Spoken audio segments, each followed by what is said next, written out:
Hello students, আজকে আমরা class 11 এর প্রথম ক্লাস রেডক্স। রেডক্স চ্যাপ্টার অত্যন্ত ইম্পর্ট্যান্ট একটা চ্যাপ্টার। এটা অন্যান্য বিভিন্ন চ্যাপ্টারের নলেজ তোমাদের কাজে লাগবে। ক্লাস 11 এবং 12 দুটো ক্লাস জুড়েই কিন্তু লাগবে। সেই জন্য রেডক্সটা বেসিক নলেজটা আগে আমরা করে নেব, যে রেডক্সটা কি, এই চ্যাপ্টারে কি কি জিনিসগুলো রয়েছে এবং কিভাবে কাজে লাগবে। খুব ইম্পর্টেন্ট চ্যাপ্টার এটা। রেডক্স আমরা আগে থেকেই জানি, জারণ বিজারণ বলা হয় তাকে একসাথে, রেডক্স বলা হয় অ্যাকচুয়ালি অক্সিডেশন রিডাকশন, সেটাকে একসাথে রেডক্স বলা হয়। এটা ক্লাস 7, 8, 9, 10 সব ক্লাসেই একবার করে পড়তে হয়, কিন্তু এখানে আমরা একটু অন্য অ্যাঙ্গেল থেকে পড়বো। তবে প্রথমে আমরা প্রাথমিক ধারণাগুলো একটু জেনে নিই। Oxidation and reduction. অক্সিডেশন মানে কি? অক্সিডেশন মানে জারণ বুঝি আমরা, সেটা ইলেকট্রন দিয়ে, বা আধুনিক ধারণা কি, লস অফ ইলেকট্রনস, অর্থাৎ ইলেকট্রন বর্জন, ইলেকট্রন ছেড়ে দেওয়া। উদাহরণ দেখি ভালো বুঝতে পারবো। সোডিয়াম একটা ইলেকট্রন ছেড়ে Na প্লাস হলো, তার মানে সোডিয়াম এখানে জারিত হলো এবং প্রক্রিয়াটির নাম বা প্রসেসটির নাম অক্সিডেশন বা জারণ। তেমনি একইভাবে ক্যালসিয়াম, তার আউটার মোস্টে দুটো ইলেকট্রন আছে, দুটো ছেড়ে দিয়েই ক্যালসিয়াম 2 প্লাস হলো, এটাও জারণ প্রক্রিয়া। তেমনি একইভাবে রিডাকশন যদি আমরা দেখি, রিডাকশন মানে ঠিক অক্সিডেশনের উল্টো প্রসেস, গেইন অফ ইলেকট্রনস, অর্থাৎ ইলেকট্রন গ্রহণ করে নেবে, গ্রহণ করবে, ইলেকট্রন অর্জন করবে। উদাহরণ দেখি ভালো বুঝতে পারবো। যেমন ক্লোরিন ইলেকট্রন নিয়ে Cl মাইনাস হলো, একইভাবে অক্সিজেন দুটো ইলেকট্রন নেবে, দিয়ে 2 মাইনাস হলো। এইভাবে জারণ বিজারণ আমরা বুঝতে পারি, এবং জারণ বিজারণ মনে রাখবো যে জারণ বিজারণ একসাথেই ঘটবে। অর্থাৎ কখনো জারণ হলো বিজারণটা হবে না, বা বিজারণ হলো জারণটা হবে না, এটা একেবারেই হবে না। অক্সিডেশন রিয়াকশনস আর কমপ্লিমেন্টারি, একটা অপরের পরিপূরক। কারণ কি? তার কারণ হচ্ছে, যদি কেউ ইলেকট্রন ছাড়ে তবেই তো অন্যজন গ্রহণ করবে। কেউ গ্রহণ করতে চাও, ছাড়লো না কেউ, তাহলে কোথায় পাবে ইলেকট্রন? তার মানে পুরো দুটো ঘটনা একসাথেই চলে, simultaneous, that is go side by side. পরের টপিক্সে আসছি আমরা। পরের টপিক্স হচ্ছে অক্সিডেশন নাম্বার। অক্সিডেশন নাম্বারের সংক্ষেপ ওখানে আমি ব্র্যাকেটে একটু বলে দিয়েছি, easiest way of expressing redox reaction, অর্থাৎ জারণ বিজারণ বিক্রিয়াকে খুব সহজে এক্সপ্রেস করার একটা পদ্ধতি হচ্ছে জারণ সংখ্যা। জারণ সংখ্যা অনেকে 9, 10 একটু একটু পড়েছো, এখানে ডিটেলসে শিখতে হবে জারণ সংখ্যা। প্রথমে আমরা জেনে নিই জারণ সংখ্যা জিনিসটা কি। জারণ সংখ্যা বলেছি, ইট is the charge which an atom of the element has in its own, অর্থাৎ কোনো একটা পরমাণুর উপর যে চার্জটা থাকে সেটাই ওর জারণ সংখ্যা। সেই পরমাণু ফ্রি স্টেটেও থাকতে পারে, সেই পরমাণু যৌগ আকারেও থাকতে পারে, ওর উপর যে চার্জ হবে পরমাণুর সেটাই হচ্ছে ওর জারণ সংখ্যা। অথবা অন্যভাবে বলতে পারি, it is the number of outermost electrons of an atom, অর্থাৎ কোনো একটা পরমাণুর বাইরের কক্ষে যে ইলেকট্রনগুলো involve in the formation of chemical bonds, chemical bond তৈরি করবে, ইন এ কম্পাউন্ড, একটা যৌগের মধ্যে যে বন্ড তৈরি করবে, কোথায় না, যে যৌগে ও প্রেজেন্ট আছে সেই যৌগে ও বন্ড তৈরি করার জন্য ওর যতগুলো ইলেকট্রন ও ইউটিলাইজ করেছে বা ব্যবহার করেছে, আউটার মোস্টের ইলেকট্রন, আমরা জানি বিক্রিয়াতে আউটার মোস্ট ইলেকট্রন ছাড়া বিক্রিয়া করে না, সেই ইলেকট্রনের সংখ্যাটাই হচ্ছে ওর অক্সিডেশন নাম্বার। এটা আমরা বের করব কি করে সেটা আমরা দেখবো। তার আগে উদাহরণ দেখে নিই অক্সিডেশন নাম্বার বলতে আমরা কীভাবে বোঝানো হচ্ছে। দু একটা উদাহরণ দেখি। যেমন HNO3, নাইট্রোজেনের অক্সিডেশন নাম্বার এখানে +5, মানে ওর 5টা ইলেকট্রন ব্যবহার হবে বন্ডে। আবার H2SO4, সালফারের জারণ সংখ্যা +6, মানে ও যখন বিক্রিয়া করবে, এটা একটা কম্পাউন্ড H2SO4 যৌগ, ওই যৌগে সালফার, হাইড্রোজেন, অক্সিজেন নানা এদের সাথে বন্ড করে রয়েছে, সেই বন্ডেও কতগুলো ইলেকট্রন ব্যবহার করবে না, ও 6টা ইলেকট্রন ব্যবহার করবে। অথবা আমরা বলতে পারি ওটা চার্জ হিসেবেও ভাবতে পারি। চার্জ হিসেবে মানে কি, অক্সিজেনের চার্জ আছে, হাইড্রোজেনের চার্জ আছে, সেই সব করে ওর +6 চার্জ আছে, এভাবেও ভাবতে পারি। কিন্তু এগুলো বের করবো কি করে? আমরা বুঝলাম এগুলো জারণ সংখ্যা না হলে, নিশ্চয়ই কোনো পদ্ধতি আছে, সেই পদ্ধতিটা আমরা এবার জানবো কিভাবে জারণ সংখ্যা বের করা হয়। তাহলে এবার ডিটারমিনেশন অফ অক্সিডেশন নাম্বার, অর্থাৎ জারণ সংখ্যা নির্ণয়টা আমরা শিখবো। অক্সিডেশন নাম্বারকে সংক্ষেপে ওএন বলা হয়। রুলসগুলো দেখে নেই। রুলসগুলোতে 1 নম্বর rule, the oxidation number of any element in the free state is always 0। Free state মানে কি? ফ্রি স্টেট মানে হচ্ছে মুক্ত অবস্থা। মুক্ত অবস্থা মানে কারোর সঙ্গে যুক্ত নয়, আনকম্বাইন্ড স্টেট। যেমন আমি কার্বন বলতে পারি, অক্সিজেন বলতে পারি, ফ্রি স্টেটে রয়েছে, কারোর সঙ্গে বিক্রিয়া করেনি, এবং তখন ওর চার্জও নেই কোনো, ওই জন্য চার্জ শূন্য, কোনো ইলেকট্রন লস বা গেইন কিছুই হয়নি, ওই জন্য ওর চার্জ শূন্য থাকবে। সেই জন্য ফ্রি স্টেট হলেই অ্যাটমের অক্সিডেশন নাম্বার অলওয়েজ 0 হবে। তাহলে আমরা উদাহরণ দেখি, তাহলে বুঝতে পারবো। অনেকগুলো উদাহরণ দিয়ে দেখিয়ে দিচ্ছি যে কোনটা কোনটা। যেমন sodium, calcium, hydrogen, oxygen, ozone, carbon, এগুলোর মাথায় প্রত্যেকের মাথায় 0 রয়েছে। সোডিয়াম অ্যামালগাম দিয়েছি, সোডিয়াম অ্যামালগামও কিন্তু যৌগ নয়, ওখানে সোডিয়াম আর অ্যামালগাম দুটো ধাতুর কিন্তু, মানে মার্কারি আছে, মার্কারি থাকলে অ্যামালগাম বলে, এই দুটো ধাতুর কিন্তু মিশ্রণ, ওটা কোনো রিয়াকশান হয় না, কোনো বন্ড তৈরি হয় না, ওখানেও কিন্তু সোডিয়ামও 0, মার্কারি দিইনি, মার্কারিও কিন্তু 0 হবে। তাহলে একইভাবে আমরা দ্বিতীয় রুলে চলে যাই, পরের রুলে।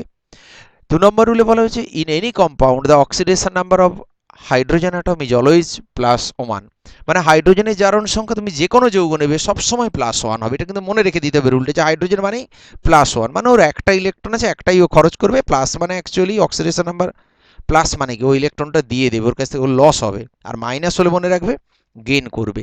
ব্যতিক্রম তো অবভিয়াসলি আছে, কয়েকটা ব্যতিক্রম আমরা জেনে নিই। এক্সেপশন কি কি আছে? এক্সেপশন হচ্ছে মেটালিক হাইড্রাইড, যদি কোনো ধাতব হাইড্রাইড থাকে সেখানে তো +1 করবে না, সেখানে কি লেখা আছে -1। উদাহরণ দিই কয়েকটা, তাহলে বুঝতে পারবো। মেটালিক হাইড্রাইডের উদাহরণ এগুলো: NaH, sodium hydride, potassium hydride KH, lithium hydride, calcium hydride, এটাকে হাইড্রোলিথও বলে। এদের হাইড্রোজেনগুলো কত জারণ সংখ্যা? সবগুলোই -1 হবে। অন্যান্য যৌগে কিন্তু হাইড্রোজেন সবসময় +1, কিন্তু মনে রাখবে মেটালিক হাইড্রাইড, ধাতব হাইড্রাইড এলেই কিন্তু -1 করবে। ঠিক আছে, 2 নম্বর রুল হয়ে গেল। 3 নম্বর রুলে আসছি আমরা। এটা অক্সিজেনের rule. In any compound the oxidation number of oxygen atom is always -2, অর্থাৎ অক্সিজেন মানেই -2 অক্সিডেশন, মানে ও সবসময় দুটো ইলেকট্রন নেবে, অ্যাকসেপ্ট করবে, গেইন করবে, ওই জন্য -2। এরও অনেকগুলো ব্যতিক্রম আছে, ব্যতিক্রমগুলো আমরা দেখে নিই কি কি। ব্যতিক্রম কিন্তু সবসময় মনে রাখবে তোমরা, ব্যতিক্রম রুলে আসে না, ওগুলো কষ্ট করে মনে রাখতে হয়, আমাদের মেমোরিতে রাখতে হবে। যেমন পারক্সাইড কম্পাউন্ড, যে কোনো পারক্সাইড যৌগ হলে তার অক্সিজেন কিন্তু -1। পারক্সাইড যৌগের উদাহরণ দেখি বুঝতে পারবো ভালোভাবে। যেমন H2O2 হাইড্রোজেন পারক্সাইড, ওখানে অক্সিজেন -1। Na2O2, ওখানেও অক্সিজেন -1। BaO2, ওখানেও -1, বেরিয়াম পারক্সাইড। তারপর হচ্ছে পারক্সাইড যে যৌগ কাদেরকে আমরা বলবো, সেখানে একটা প্রবলেম হচ্ছে, যেরকম পারক্সাইড তো আরও অনেক যৌগ থাকতে পারে। পারক্সাইড যৌগের একটা ডেফিনেশন আমরা বলে দিচ্ছি: পারক্সাইড কম্পাউন্ডস কন্টেন পারক্স বন্ড। পারক্স বন্ডটাকে চিনে রাখো সবাই, সিঙ্গেল বন্ড ও সিঙ্গেল বন্ড ও, এইখানে দুটো অক্সিজেন সিঙ্গেল বন্ড দিয়ে যুক্ত আছে, এবং এই অক্সিজেনগুলো কিন্তু -1 করে অক্সিডেশন নাম্বার, একে পারক্স বন্ড বা পারক্স গ্রুপ বলে। এটা মনে রাখবে, বন্ডটা যে পারক্স বন্ড। পরেরটাতে আসছি 4 নম্বরে।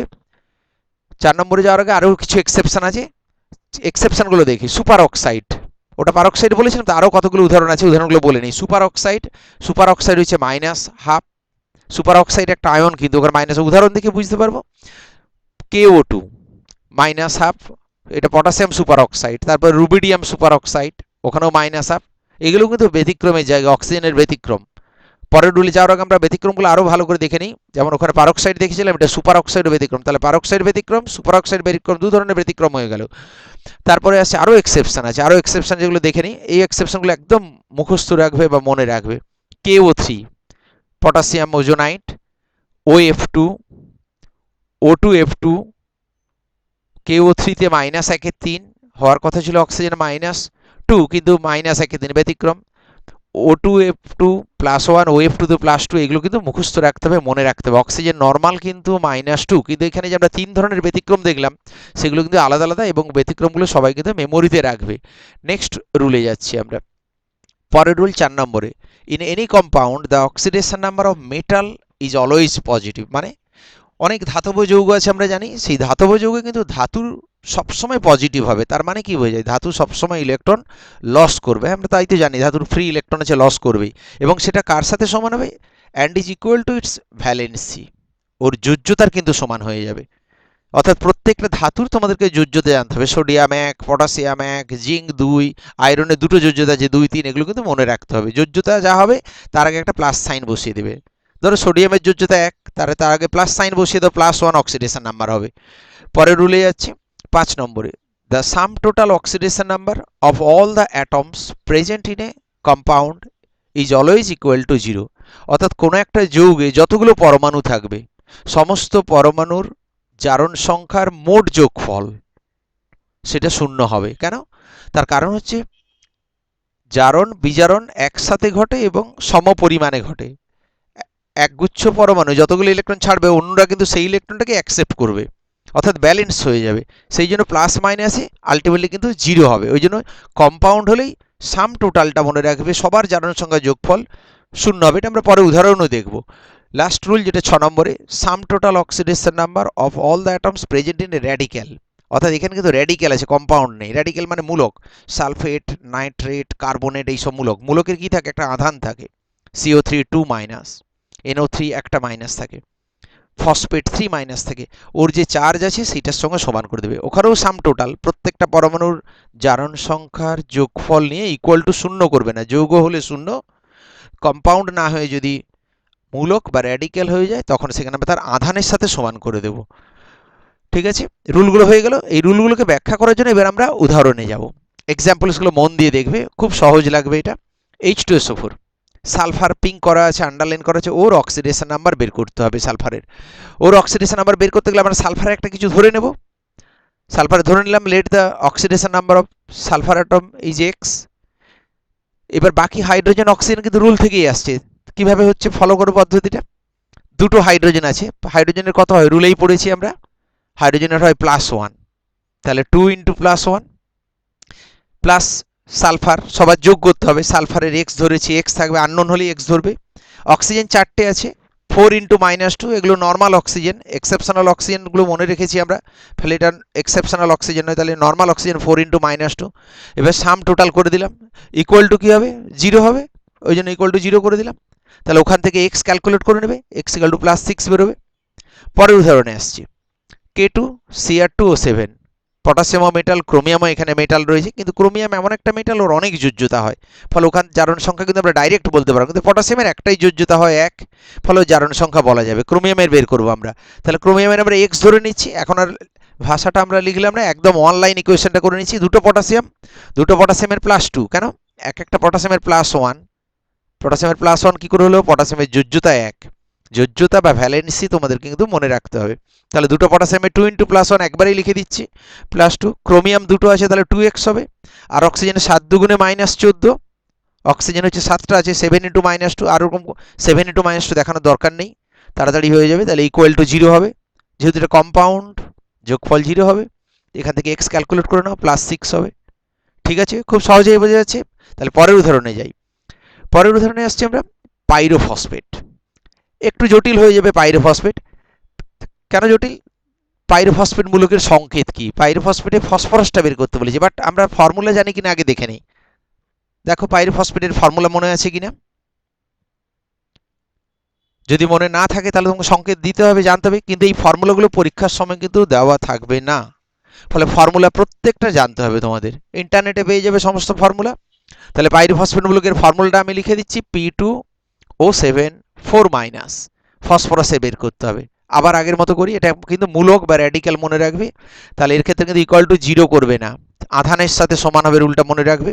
তাহলে দুটো ফসফরাসের 2x হবে, কারণ একটা ফসফরাসের x ধরলাম। 7টা অক্সিজেন, 7 × -2 মানে 14 - 14 ইকুয়াল টু, সাধারণত 0 হয় যোগ হলে, এটা কিন্তু 0 হবে না কারণ এটা মূলক, তাহলে কি হবে? ইকুয়াল টু -4, ওর আধান হচ্ছে 4 মাইনাস, ওই জন্য -4। ব্যাস, এখান থেকে এক্স ক্যালকুলেট করে নাও, +5। পরের উদাহরণে যাচ্ছি, অর্থাৎ বিভিন্ন ধরনের উদাহরণ করে দেখিয়ে দেওয়া হচ্ছে, প্রত্যেকটা উদাহরণ আলাদা আলাদা রকমের দেখবে। H2S2O8 এ সালফারে বের করতে বলেছি। একটু মেন্টাল ক্যালকুলেশন শেখাই, যে মনে মনে কি করে জারণ সংখ্যা বের করা যায়। ধরো হাইড্রোজেন দুটো আছে, মনে মনে হিসেব করো তোমরা, +2, দুটো হাইড্রোজেনের +2, সালফারটা জানি না, পরে বের করব। অক্সিজেন 8টা আছে, তাহলে 8 দুগুণে -16, তাহলে -16 আর +2 -14, -14 দুটো সালফার আছে, তাহলে এক একটা সালফারে কত হবে? +7। তার মানে অ্যাকচুয়ালি জারণ সংখ্যা পার অ্যাটমে বেরোয়, সবসময় মনে রাখবে। তাহলে +7 যদি হয়, কিন্তু সালফারের তো বাইরের কক্ষে আমরা জানি অলরেডি, উত্তরটা ঠিক হয়েছে কিনা বুঝতে পারবো। সালফারের বাইরের কক্ষে কিন্তু 6টা ইলেকট্রন থাকে, ইলেকট্রন বিন্যাস করে দেখবে 6টা ইলেকট্রন থাকে। তাহলে 6টা ইলেকট্রন থাকলে 6টার বেশি অংশগ্রহণ করবে না, কিন্তু এখানে 7টা অংশগ্রহণ করে গেল, এটা কি করে সম্ভব? তার মানে কোথাও ভুল হচ্ছে। অ্যাকচুয়ালি উদাহরণটা একটু অন্যরকম, এক্সেপশনাল এক্সাম্পল। এটাকে মার্শাল অ্যাসিড বলে, মার্শাল অ্যাসিড।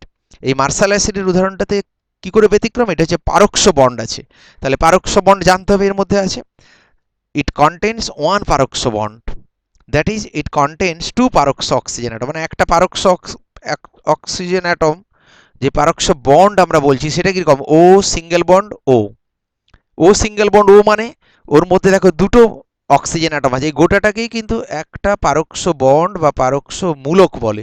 তাহলে একটা peroxy bond is equivalent to 2 peroxy oxygen atom, ওই জন্য বলেছি লাইনটা ভালো করে ফলো করো। 1 পারক্ষ বন্ড, অর্থাৎ এর মধ্যে দুটি পারক্ষ অক্সিজেন অ্যাটম আছে, যেগুলি -1 করে। তাহলে যৌগটিতে কটা অক্সিজেন আছে আগে দেখে নাও। মোট আছে 8টা অক্সিজেন অ্যাটম, দুটো পারক্ষতে চলে যাবে, একটা পারক্ষ বন্ড মানে দুটো পারক্ষ অক্সিজেন, তাহলে 8টার মধ্যে যদি দুটো পারক্ষ হয়ে যায়, তাহলে নর্মাল অক্সিজেন কটা আছে? নর্মাল অক্সিজেন মানে যেগুলোর 2 করে জারণ সংখ্যা, সেগুলো আছে 6টা। তাহলে আমাকে কী করতে হবে ক্যালকুলেশন, ওই 8টা অক্সিজেনের ক্যালকুলেশনটা জটিল, ওখানে 6 ইন্টু -2 করবে আর 2 ইন্টু -1 করবে, 2 ইন্টু -1 করবে, তবে তোমাদের মিলবে। তাহলে আমরা দেখি ক্যালকুলেশনটা কেমন। তাহলে 2টো হাইড্রোজেন আছে +2, সালফার 2টো আছে 2x, 6টা অক্সিজেন নর্মাল, তাহলে 6 ইন্টু -2 প্লাস 2টো পারক্স অক্সিজেন আছে 2 ইন্টু -1। আবার বলছি একটা পারক্স বন্ড মানে কিন্তু 2টো অ্যাটম অক্সিজেন, ডান দিকে দেখো দেওয়া আছে সংকেতটা। তাহলে 2 ইন্টু -1 ইকুয়াল টু 0 করে দেবো যেহেতু কম্পাউন্ড। এবার x ইকুয়াল টু ক্যালকুলেট করো, সহজ হবে +6। হ্যাঁ, বাইরে কক্ষে 6টা ছিল, 6টাই ব্যবহারে, আর এমনি করলে কিন্তু 7টা বেরিয়ে যেত, সেটা ঠিক হতো না। এবার তোমাদের মনে যে প্রশ্নটা আসবে তাহলে পারক্স বন্ড থাকবে কোথায়, আমরা এগুলো বুঝবো বা কী করে? বোঝার কোনো উপায় নেই। কোন যৌগে পারক্স বন্ড আছে সংকেত দেখে কোনোদিন বোঝা যায় না। বিজ্ঞানীরা গবেষণা করে এগুলো বের করেছে, নানা পরীক্ষা নিরীক্ষা, আমাদেরকে মেমোরিতে রাখতে হবে, অর্থাৎ মনে রাখতে হবে আমাদেরকে। আমি লিস্ট করে দিচ্ছি যে কতগুলোতে পারক্স বন্ড আছে। Compounds with peroxy bond, point to remember: Na2O2, H2O2, BaO2, H2SO5, H2S2O8, HNO4, H3PO5, H4P2O8, CrO5। CrO5 এর ব্র্যাকেটে 2 লেখা আছে কেন? ওর মধ্যে 2টো পারক্স বন্ড আছে, আর সমস্তগুলোতে একটা আছে, কারণ পারক্স বন্ড খুব একটা স্থায়ী বন্ড নয়। এই বন্ড থাকলে যৌগ অস্থায়ী হয়ে যায়, 2টো থাকলে আরও অস্থায়ী হবে। একটাই থাকে সাধারণত, 2টোই একটা মাত্র CrO5 এ রয়েছে। এই যৌগগুলোর নামগুলো তোমরা জেনে রাখবে, সবগুলোর নাম জানো কিনা নামগুলো সব নোট করে রাখবে, যেগুলো নামগুলো, কারণ পরীক্ষার সময় নাম দিয়েও যৌগ পড়তে পারে। আমরা একটা উদাহরণ করে দেখি। 5 নম্বর উদাহরণ, CrO5টা নিচ্ছি, যার মধ্যে 2টো পারক্স বন্ড আছে। এটা স্ট্রাকচার আছে, পরে পরে স্ট্রাকচার জানবে, বাটারফ্লাই স্ট্রাকচার বলে এটাকে, বাটারফ্লাই স্ট্রাকচার, প্রজাপতির মতো দেখতে স্ট্রাকচার। পারক্রোমিক অ্যাসিড, এর মধ্যে 2টো পারক্স বন্ড আছে। 2টো পারক্স বন্ড মানে 4খানা অক্সিজেন চলে যাবে পারক্স অক্সিজেন, সেগুলো -1 করে, তাহলে মোট 5টা অক্সিজেন, 4টে যদি ওখানে চলে যায় তাহলে আর কটা নর্মাল অক্সিজেন? 5টার মধ্যে একটা নর্মাল হচ্ছে, আর 4টে পারক্স। তাহলে ক্রোমিয়ামের x ধরি, তাহলে x, একটা অক্সিজেন নর্মাল, তাহলে -2, আর 4টে পারক্স অক্সিজেন, তাহলে +4 ইন্টু -1 ইকুয়াল টু 0 হবে, কম্পাউন্ড যেহেতু, তাহলে x এর মান +6 হবে। বোঝা গেল? তার মানে এই ধরনের উদাহরণগুলো, এই যে বক্সের মধ্যে যে আছে, এই উদাহরণগুলো কিন্তু সাবধানে করবে। প্রত্যেকটাতে একটা পারক্স বন্ড, পারক্রমিক অ্যাসিডে 2টো পারক্স বন্ড। ক্লিয়ার হলো? পরের উদাহরণে যাচ্ছে। 6 নম্বর উদাহরণ, NH4NO3।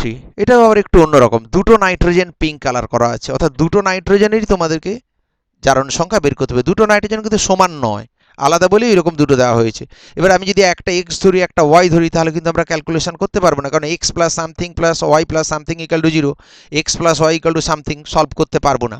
তাহলে যখন এরকম 2টো অ্যাটম থাকে তার ক্যালকুলেশন কেমন হবে সেটা দেখো। এটা তো আয়নিক কম্পাউন্ড, দেখলেই বুঝতে পারবে, এগুলো সাধারণত আয়নিক কম্পাউন্ড হয়, আয়নীয় যৌগ হয়। তাহলে আয়নিক কম্পাউন্ডগুলোকে স্প্লিট করে দাও, NH4NO3 স্প্লিট করে গেলে কী হবে?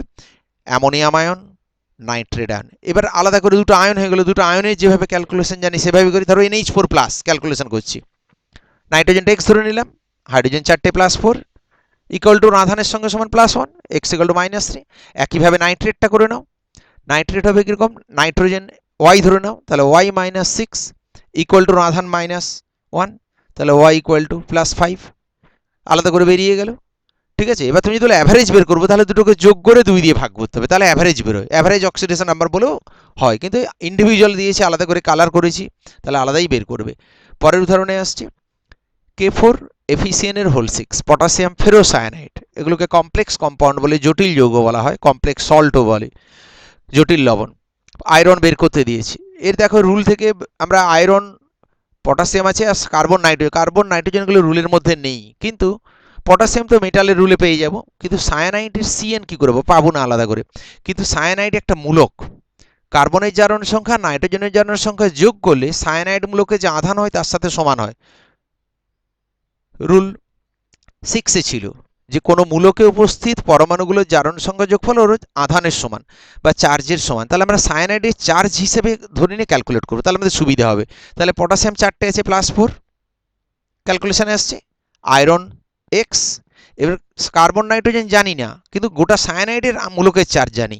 তাহলে এবার তোমাদের মনে হবে কি যে আমাদের প্রত্যেক মূলকের চার্জ মনে রাখতে হবে? হ্যাঁ, মনে রাখতেই হবে। যেমন সায়ানাইড এখানে -1 হয়, তাহলে যেমন KCN, K+CN, মানে সেখান থেকেই জেনে যাব। তার মানে এখানে 6 ইন্টু -1, 6টা মূলক আছে বলে, তাহলে ইকুয়াল টু 0 করে দেবো। ওখান থেকে আমরা x বের করে নেবো, তাহলে x হয়ে গেল +2। তার মানে দেখো, যেখানে এরকম মূলক পেয়ে যাবে, গোটা গোটা মূলক পেয়ে যাবে, সেক্ষেত্রে তোমরা কিন্তু গোটা মূলকের আধান হিসেব করে নেবে, আলাদা করে কার্বন নাইট্রোজেন করবে না। ধরো সালফেট কোথাও বেসছে, সালফার অক্সিজেন করবে না, একবারে গোটা মূলকের আধান ক্যালকুলেট করে নেবে, তাহলে ওটা সহজ হবে তোমাদের ক্ষেত্রে।